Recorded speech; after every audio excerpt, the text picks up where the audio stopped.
Hello and welcome to Fiction Fans, a podcast where we read books and argue about them too. I'm Lily. And I'm Sarah, and you still did the opening different, but I'll allow it. That was on purpose, though. I figured it probably was, but it still threw me for a little bit, given our conversation off record about getting the opening wrong. But I am delighted that we are here with Krystle Matar and Taylor from Maed Between the Pages to drink whiskey and also talk about genre.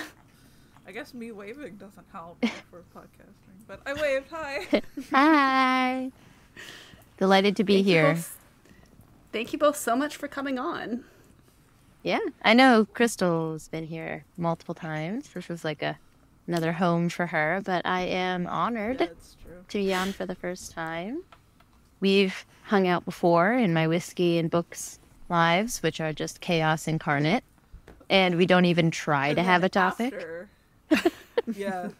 And then talking after, so I am kind of excited to have, I don't know, some form of book talk at some point, maybe, possibly. More directed, maybe. Possibly, maybe. We'll see. Yeah, but I'm delighted. Thanks for having me. It's great to have you both here. Before we get to the book talk, though, what's something great that happened recently? Sarah, will you kick us off? Yes, so my good thing for this episode is I saw Dune 2, finally. Finally. I enjoyed it. I thought it went a little long.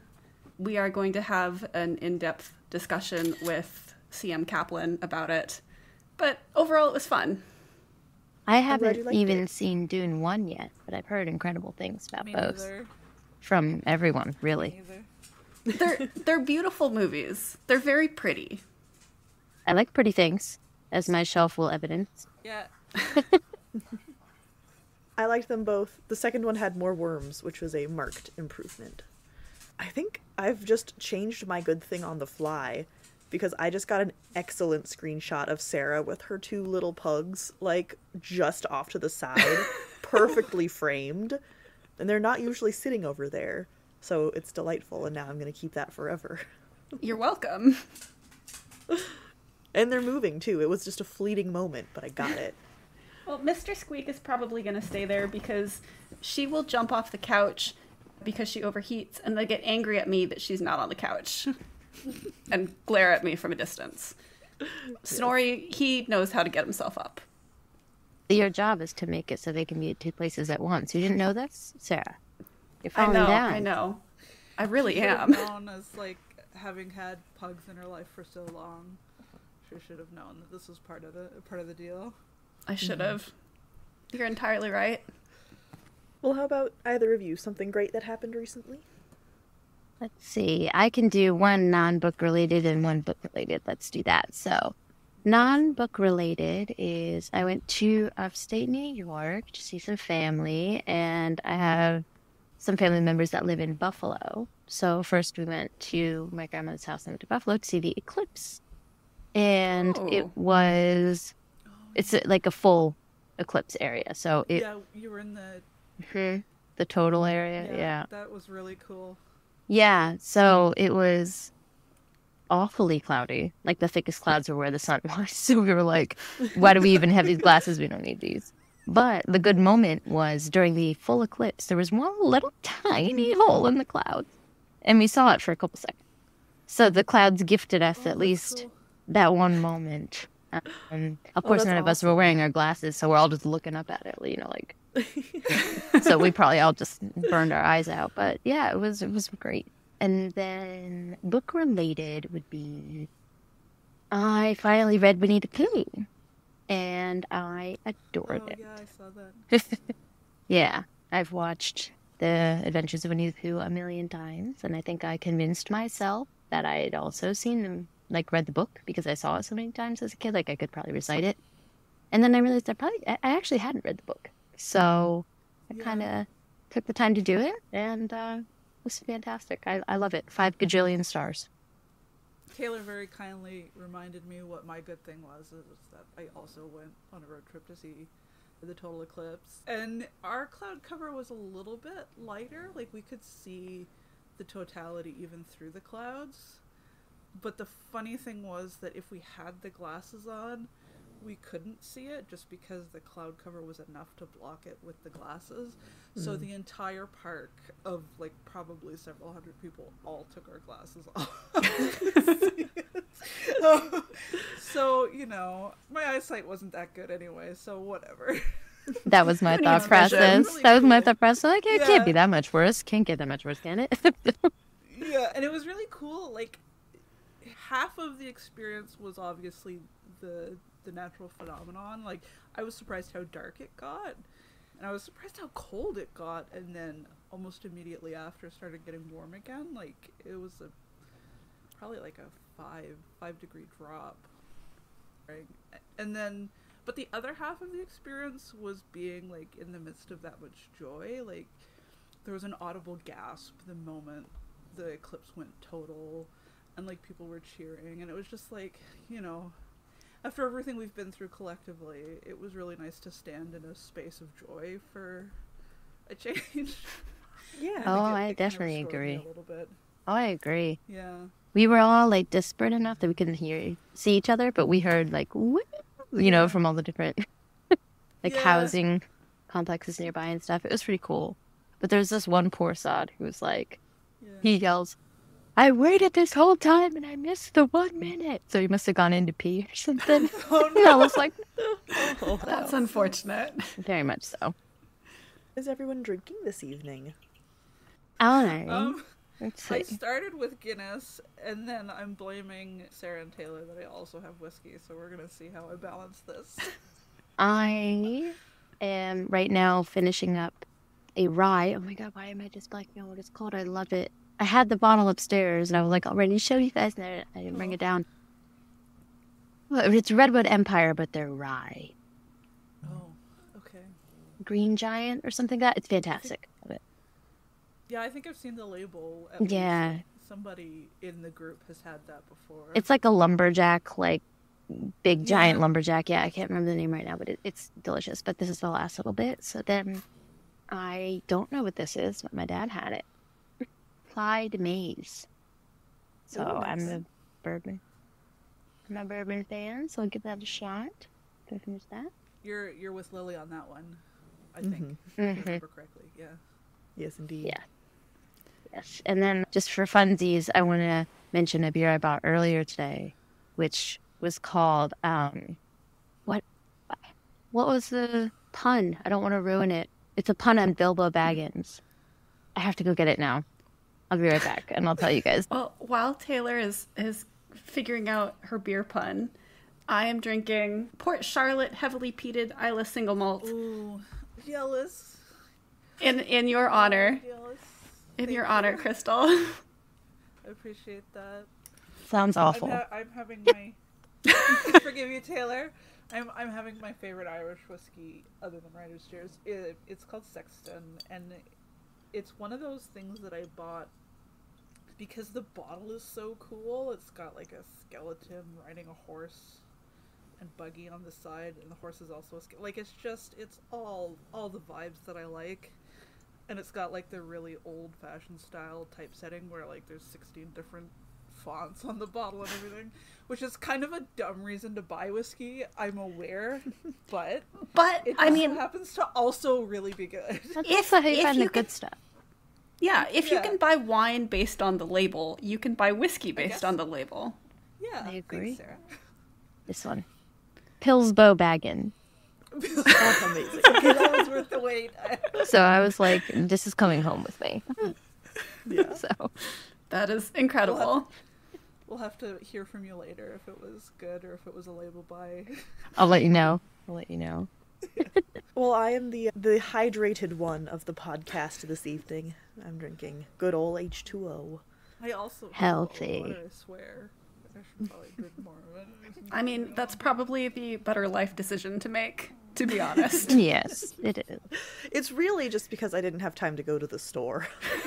But we could pretend it was a conscious decision. I like how you pivoted out of the compliment. Like, no. I don't accept this. This was just poor planning. I'm just saying it for anyone listening who wants to know about a good rye. That's not that expensive. Redwood Empire, Emerald Giant. Very good rye. There we go. But yes, I'm excited to give it a try. I had I like that. I'm a whiskey. We'll call it polyamorous instead of what I usually say. Yeah. I'm not picky. Well, this is not actually a whiskey podcast. Surprise. Oh, Shock. yeah. I know. Shock all. The horror. How dare. Has anyone read anything good lately? I heard Winnie the Pooh. I don't think I've read that either, actually. It sounds fun. It is. You could definitely read it in like one sitting. But I just kind of took my time with it. And it's one of the things I really liked about the book is that makes it cuter is random words are capitalized. So instead of saying like Eeyore was having an unhappy day will be capitalized. And I don't know why that makes it cuter, but it does. It does, yeah. So Giving things more importance, and it carries more weight somehow by doing that. leave it to an author to describe what I was thinking and couldn't get out. Yes, exactly. So I thoroughly like enjoyed words. that. And then now I'm reading Yumi the Nightmare Painter, finally. That's a gorgeous cover. Yeah, everyone who's a Sanderson fan has already read these. I haven't because I'm a fake fan, but also because I have these really gorgeous, the special project Kickstarter editions, and I have the ebooks, but I'm like, why would I read the ebook when I have this edition to read it from? It's like illustrated, it's got all different types of like color blocking, like the heading are all like intricate, have color involved, like it's just Yeah, that looks really pretty. it adds so much to it. Like, look, let me show you. I know people listening can't see this, so I apologize, but like these full color illustrations on the inside, like Oh, wow. yeah, it's just so I have these in America where I am now. I had them shipped here, and I don't have them in Japan where I usually am. So I was like, I'm just not going to be caught up on the Cosmere until I can read them from the beautiful editions. So I'm finally reading that and really enjoying it, actually. Awesome. Nice. Yeah. So I just finished, it's called The Woods All Black by Lee Mandello? Yeah, thank you. This is bad. It's right there. My brain still emptied on me.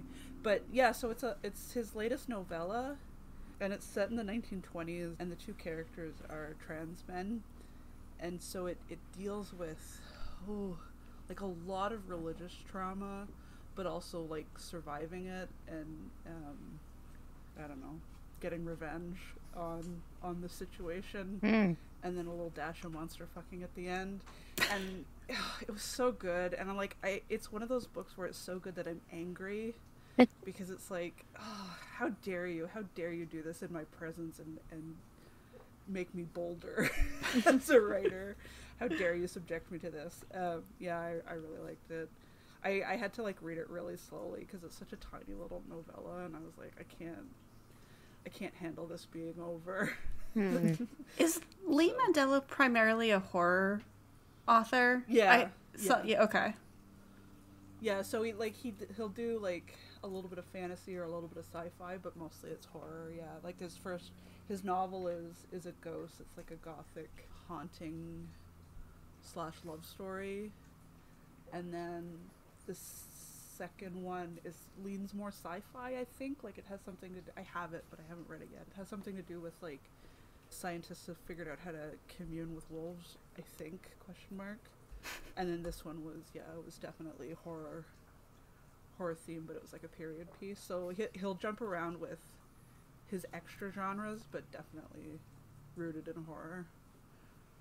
Keep that thought. I have opinions about genre and horror definitions. Yeah, that's why we're here, right? Right? It's not quite connected to genre, but it is connected to, I guess, types of stories and how you make those decisions. But I have been so into like short stories and novellas in the last like year, and I keep finding, not all the time, but there's been quite a few books I've read where I'm like, this would have been better as a novella. Not quite a short story, but a recent one that was that for me was The Last Tale of the Flower Bride by Roshani Chakshi. I always get her last name wrong. But absolutely gorgeous, flowery purple prose, which I have no problem with. But like by the second part of the book, it got in the way of the story instead of like making it more enjoyable.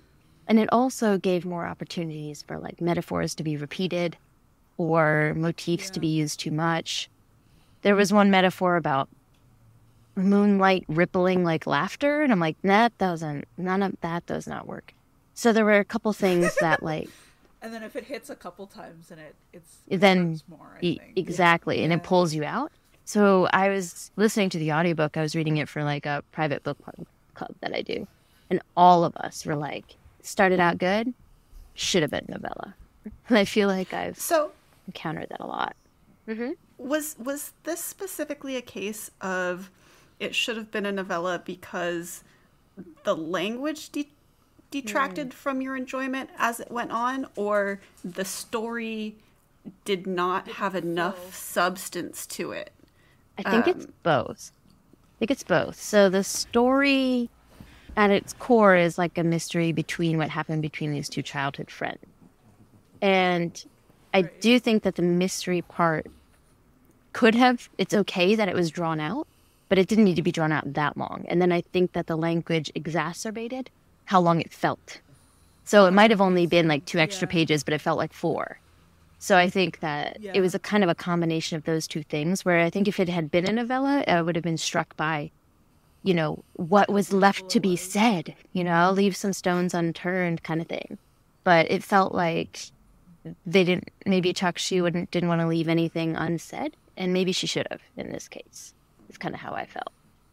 But, yeah, I mean, it is, I wouldn't dissuade anyone from reading it, because I do think it's a beautiful exploration of like fairy tales and how they're both dark and comforting, and how they allow us to... I wonder if that's part of the problem, because fairy tales do tend to be pretty short and snappy, and fairy tales lean on leaving things unsaid. It's like, no, we're not explaining this, you're just going to accept it and we're moving on. Which is a thing that novellas tend to do as well. So I wonder if, in a way, this specific exploration is part of why it felt too long. Could definitely be that too. I could definitely see that. Some stuff that just let me imagine what it could have been, So, not a bad book by any means, but I definitely have been feeling that way a lot. Like, this should have sort of been awesome. It should be shorter. Well, Sarah, you've been reading a ton of novellas lately for your chaotic awards, the name I always forget. Subjective Chaos kind of awards. I have been, but I haven't actually read any new novellas since we last recorded. So I don't have a new answer. I'm still halfway through Hybrid Heart by Yori Kusano, which I'm still really enjoying, but it's one of those, and this is not on the novella, this is on me. It's one of those where I just can't seem to push myself to read it. Like, I'm not wanting to speed through it. But I think that's on me and not the book. I don't know. A novella is such a small, time commitment that if you can't convince yourself to push through that. Well, but what I mean is like, I don't think it's because the novella is bad, right? Sometimes it's because the novella is just poorly written, or there's something wrong with the book. And sometimes it's because there's something that on the reader's side, it's not a genre, or it's just a mismatch. And I think for this case, it's more that it's a mismatch rather than it's a bad novella. Okay. Also been reading a lot of novellas just really randomly, which I think is probably hilarious given my reputation as a beast writer. Yes, door stoppers. Like the next, the book I'm reading right now is also a novella called The Ballad of Black Tom. I've been wanting to read that for ages. How are you liking so it?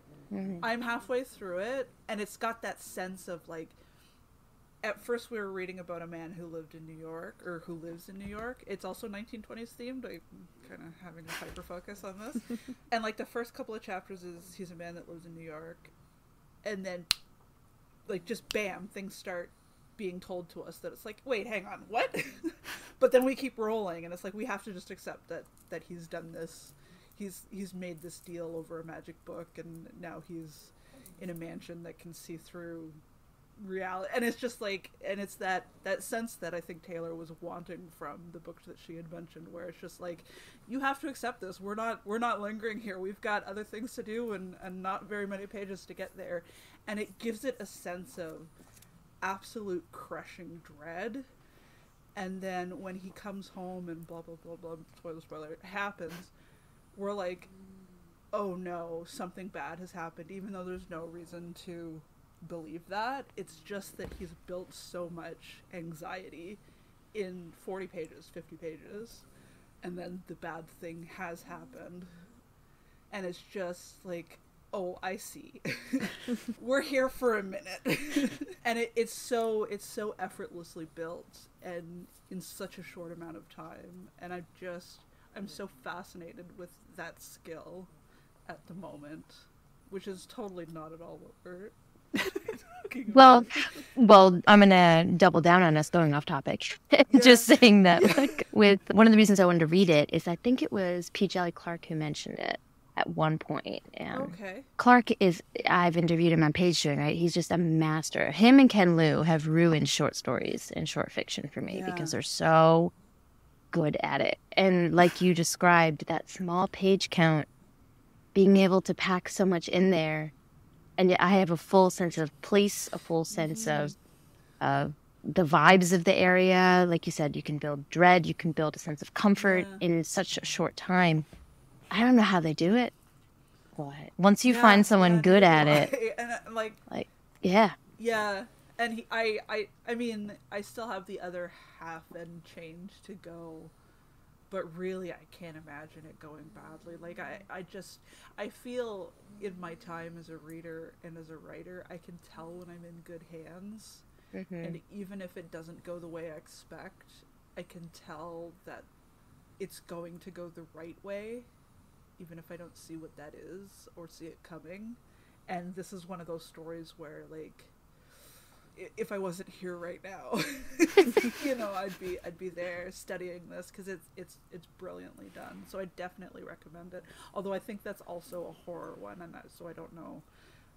You might have to be in the appropriate mood for it, because things just got heavy very recently, and I feel like I think I'm about a third of the way through, and for things to have hit so heavily right now, I'm like, oh, I see, this book is going to hurt me bad. Okay, I got it. I'm ready now. You have to be prepared, right? Yeah. Well, I feel like... Yeah, go ahead. It seems like writers get a chance to kind of push farther with novellas, with short stories, because the reader doesn't have to sit with that bad feeling for a full, 800 pages. They can take more risks. I think, they can take more risks because you don't have to explain it as well.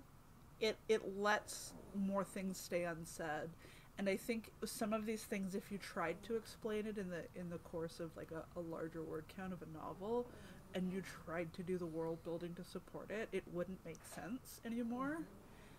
But the narrow focus and the narrow build lets people just throw statements kind of off the cuff that do so much, and we never have to think about it again because we're moving, and it gives more time for that folklore feeling of things are weird, you're going to accept it, we're going to tell the rest of the story now.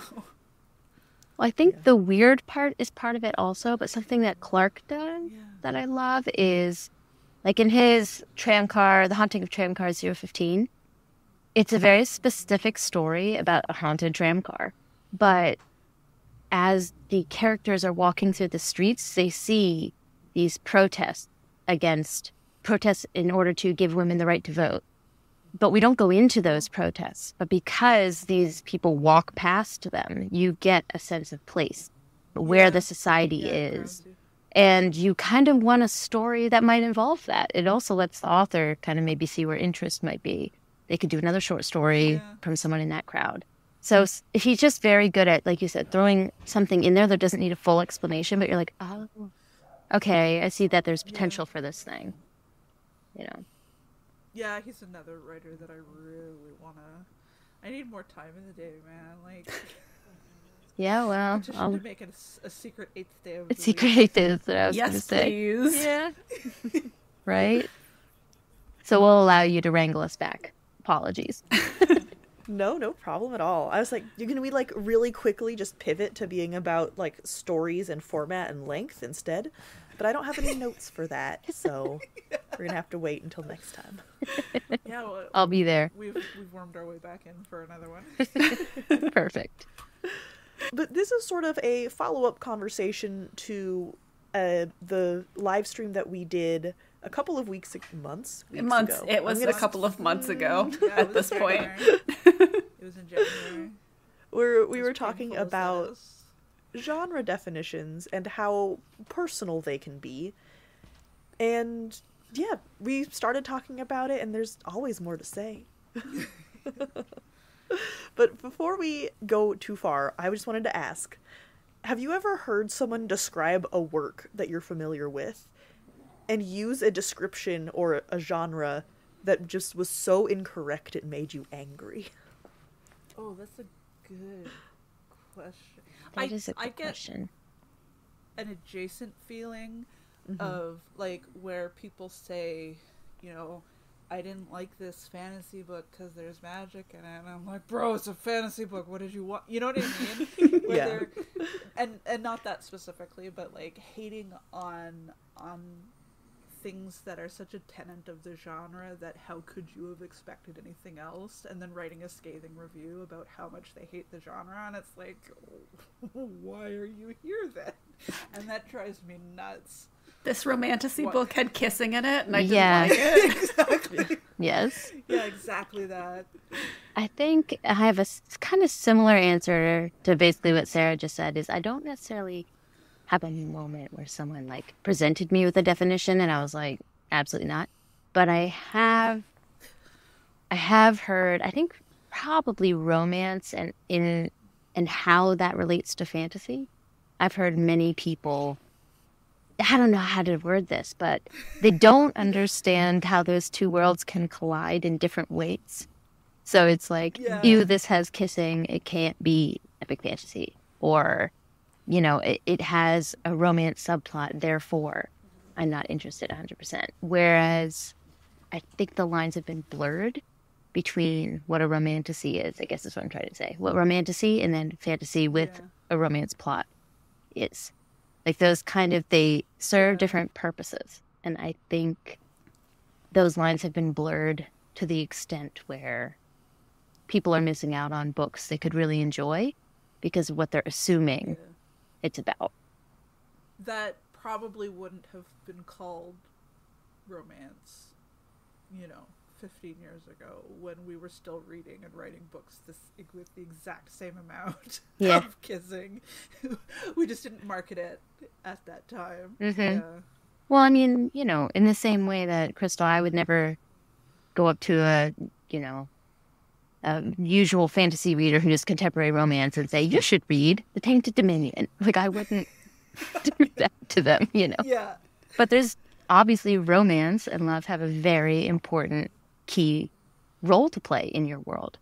So I think for me, maybe just because of the boom of book talk and how the popular books are there tend to be in the newly coined romantasy genre, that has kind of put that on the forefront of this discussion for me, even though I don't think it's the only place where that blending happens. It's the one that I'm seeing the most right now, I think. Yeah, that makes sense. Yeah. I've been trying to think of, and I'm sure that there have been times when people have described a book in genre terms that I would never apply to a work. I feel like it has happened, but I can't actually think of a specific example. Object permanence is not... Yeah. It's Yeah, just like, object you know, permanence what have you read recently? I don't know. I've forgotten every book I've ever read. You know, forgot what books that are. happens. Do I even read? I'm not sure. And here we are, like, oh, we're in a podcast. Listen to us. We can't remember what we read, but Yes. listen. You know that feeling, though, that visceral moment of, how dare you? Mhm. Yeah, I for think sure. something I've noticed is how people use the phrase feel good. They're referring to the whole process of reading the book, or are they just referring to it doesn't have a sad ending? That's a really good point, because I think that could relate to the idea of cozy, too. Because I would argue that cozy has to be the whole thing. If it's a cozy experience, it should be that from beginning to end, in my mind. But, yeah. I agree. I think feel good is probably the same thing as cozy, but used in slightly different times. But I could see why. I think that you're right broadly in that if something is to be described as cozy, it should be cozy throughout. But there's a series by Rebecca Thorne where the first book is Can't Spell Treason Without T, which definitely, and I love the series. Like, I've read both books that are out currently, and it's fantastic. And I would call it cozy fantasy, but it has some, I don't want to say, like, I mean, it has tension. I don't want to say that it pushes the boundaries. Yeah, it definitely is kind of on the cusp, where there are areas that are a little more tense, but because it's marketed as cozy fantasy, and because so much of it really, so much of the vibes are cozy, like, I feel that those times still fit within the boundaries. That makes sense, I think. Cozy is a hard one to describe, I guess, because it's more of a vibe than like hard, fast rules, if that makes sense. Like, I guess, and it's also subjective though, because for most people, I would say cozy is like, you know, having a cup of tea or sitting down with a hot drink. Like, most people can associate that with cozy. But also for me, one of the reasons that Travis Baldry's works so well for me is I love me a cleaning scene. Howl's Moving Castle, cleaning out a dusty-ass castle, getting rid of the cobwebs, lighting a fire, cooking a nice meal over that fire. That, I would read that all day. And Travis Baldry has a big scene like that in all of his books, where they're cleaning out something that's old or making it new. And to me, that's cozy as hell. But to other people, they're probably like, why am I watching this woman, you know, use a broom? Like, I don't care. You know? So I think, like, cozy is subjective in that way, too. Well, and I feel like that kind of ties in neatly with this idea that we talked about in the first genre conversation that we had with Krystle about genre being very subjective. And I think... Except for romance. Except which for apparently romance. has a very strict definition. Except for romance, which has conventions, specific conventions, and maybe some other stuff. But I think for the most part, genre is quite subjective. And I think that cozy fantasy fits that build entirely because it is also very subjective. Like, what is cozy for one person is not necessarily cozy for another, like you were saying. I think another part of the challenge comes from the fact that these books always existed. Like, I'm sure if we think back to, like, the heyday of 90s fantasy, I mean, Diana Wynne Jones, cozy fantasy. Yeah, exactly. And then, but then, like, the language, the marketing language around it keeps evolving, even though, like, for all that ideas and diversity are absolutely expanding and pushing the boundaries, we're still boiling down to, like, kind of the same structures depending on which structures you choose. And so the fact that we have new lingo every 5 years or so makes this so much harder because, you know, we didn't call books cozy when Diana Wynne Jones was publishing Howl's Moving Castle, but it's still there. It's still, now it's cozy. And so we're, like, retroactively trying to fix, like, I don't know. It's just, I think the language and the newness of language, like, hope punk is another one that's new recently, but I would argue, like, fantasy has always been like that for a really long time. And just, like, the cyclical, okay, Grimdark's big, okay, now hope punk's big, okay, now cozy's big, but we've always had writers that were doing weird genre blending things. We just didn't name it as specifically as we do now. Could it? Well, I think it's really interesting to see, like, what gets a name, right? Because there's all sorts of things happening in genre, in writing. But there are some aspects of it that hit us in a way that we're like, that is something that I like, that I want to define it so that I can find more of it. And there's something there in like what triggers us to want to talk about it more specifically. Yeah. Well, that was kind of plus very directly into what I was thinking, which is could also be the availability. You know, like we have so access to so much, not just information, but different ways to access different stories now, where as before, if you go to a bookstore, you're like, okay, I know I like romance or I know I like mystery, so I'm going to go to this section. But now you can say, I want a cozy mystery. And then you can find lists of that online. That's true. So I think it might be also because we are able to talk to each other directly. Like there's a trend for a while on BookTube, very specific book recommendations. So if you like, if you like fungi and dark houses, these books are for you, which is so specific, but we can directly find those people now. You're like, these are my people, Thank you for listening to this bonus episode of Fiction Fans. This episode is actually a full hour and a half long. If you'd like to hear the additional hour of discussion on topics like whether young adult is a genre or a target demographic, and what the heck litfic is anyway, head over to our Patreon at patreon.com/fictionfanspod. Thank you.